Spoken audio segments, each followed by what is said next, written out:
The 2026 World Cup has 48 teams, and right now, nobody knows who's going home. We've got Portugal, one of the best teams on the planet, already in scramble mode after one match. We've got Brazil and Belgium somehow in the same tiebreaker conversation as Qatar. And there's a third place standings table that could determine who advances based on nothing more than yellow cards. This tournament is already absolutely unhinged. And the beautiful part? We're barely past the first round of games. So let's break down the wildest qualification scenarios happening right now. First, you need to know something. This World Cup is different. Like genuinely different. We went from 32 teams to 48. That means 12 groups instead of 8. And here's the twist that changes everything. Third place isn't automatically dead. The top 2 teams from each group advance. But then, FIFA takes the 8 best third place finishers from all 12 groups and lets them through too. In theory, that sounds simple. In practice, it creates a situation where a team can lose 2 games and still make the knockout round. If the numbers fall right, think about that. A team with 1 win, 2 losses, maybe 4 goals scored, could be playing in the round of 32.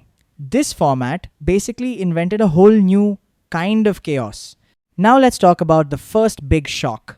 Portugal, Cristiano Ronaldo, Group K, heavy favorites. Their first game, a 1-1 draw against DR Congo. DR Congo ranked 56th in the world. Here's where it gets interesting. Colombia, also in that group, won their opener 3-1. So heading into Matchday 2, Colombia is actually leading the group. Portugal is sitting in the middle, level on points with DR Congo, needing a result against Uzbekistan just to reset the narrative.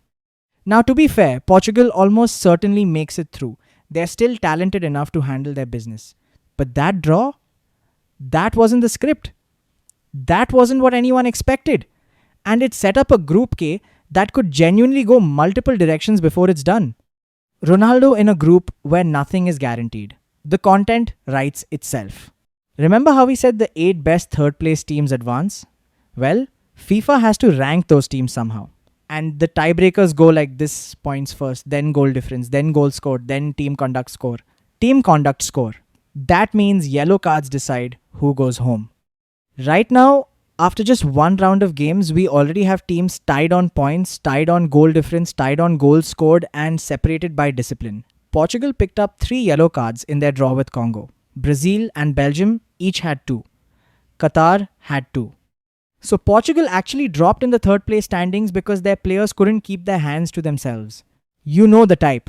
A few bookings in a nothing draw could cost them dearly if somehow the unthinkable happens in their group. This isn't a hypothetical edge case. This is the current reality of the standings. Cards matter now. Like, actually matter. Meanwhile, on the other side of the bracket, the United States is done. Already. Group winners. Finished. The USMNT beat Australia 2-0, and then Paraguay upset Turkey, which mathematically handed the USA first place in Group D before they even played their third game. That's the rare case where your rivals do the math for you. Paraguay knocked Turkey out of contention, and the US just benefited. In theory, winning your group early sounds great. You rest players, you rotate, you go in fresh. In practice, you might still need to care, because who you finish first versus second against determines who you face in the round of 32.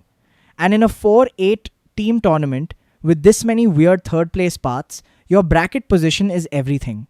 The USA finished top of Group D. What that means for their knockout path, that's the question.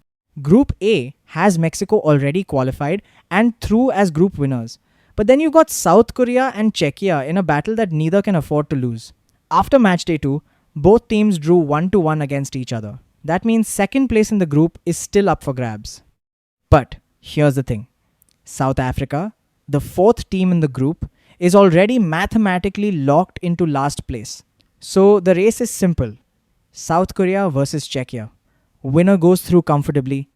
Loser has to sweat on third place points and hope every other group's third place team is bad enough to let them sneak in. It's not a crisis. It's not a death sentence. But one draw made this way harder than it needed to be. Let's go back to Group K, because it genuinely might be the most unpredictable group in the whole tournament. Portugal, Colombia, DR Congo, Uzbekistan. After one game, Colombia leads on 3 points. Portugal and Congo are tied on 1. Uzbekistan has 0, but they actually scored their first ever World Cup goal in a loss to Portugal, so they've got that. Colombia could clinch a knockout spot with a win in their next game. Portugal could bounce back and make it look easy. Congo could keep pulling off surprises. And Uzbekistan, a first-time qualifier, is one result away from elimination or one miracle away from still being in it. This sounds simple. It isn't. 4 different teams, 4 completely different scenarios. And by the time Matchday 3 rolls around, that final game between Portugal and Colombia could be worth everything. Group stage appointment viewing. Circle it. Nobody's talking about Group L. England, Croatia, Ghana, Panama. England won their opener 4-2 over Croatia. Ghana got a late winner against Panama.